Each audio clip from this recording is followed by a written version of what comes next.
আল্লাহ রাব্বুল আলামিন বলেন ইন্নাল্লাযীনা আমানু ওয়া আমিলুস সালিহাত কানাত লাহুম জান্নাতুল ফিরদাউসি নুজুলা। ঈমানের নেক আমল নিয়ে যারা আসবা জান্নাতুল ফিরদাউসের মেহমান হইবা। আওয়াজ করে জবাব দেন, ওই জান্নাতে যাইবার মনে চায়নি না চায় না?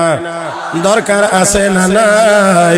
ও বন্ধুরা, আমরা জান্নাতে যাইতে চাই। কথা একটু আওয়াজ করে টাস টাস করে বলবেন। জান্নাত অপবিত্র না পবিত্র?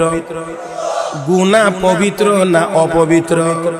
তাহলে জান্নাত পাক, গুনাহ না পাক? ও বন্ধুরা, মসজিদ পাক, এই জন্য মসজিদে যাইতে হলে শরীরও লাগে পাক। আমার ভাইয়েরা, না পাক শরীর নিয়ে মসজিদে যাওয়া যায় না। তাহলে গুনার মতো না পাক নিয়ে আল্লাহর জান্নাতেও যাওয়া যায় না, আল্লাহর জান্নাতে যাওয়া যাবেও না।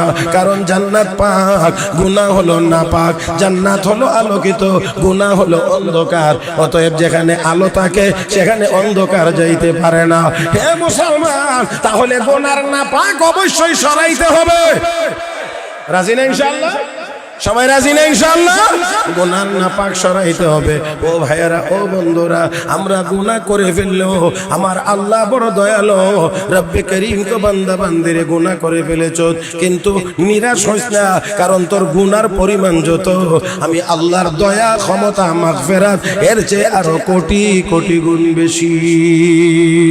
এ বান্দা, এ বন্ধুরা, লক্ষ্য করে দেখুন, আল্লাহ রাব্বুল আলামিন আমরা যে গুনাহ করব এটা তো আল্লাহ ভালো করে জানেন। এই জন্য আল্লাহ আমাদেরকে গুনাহ মাফের, কাপড় ময়লা হইলে আমরা পরিষ্কার করার ব্যবস্থা জানি, সাবান আর পানি। কথা কয় না? কাপড় ময়লা হয়ে গেছে, কেমনে পরিষ্কার করা লাগবে এটা আমাদের ভালো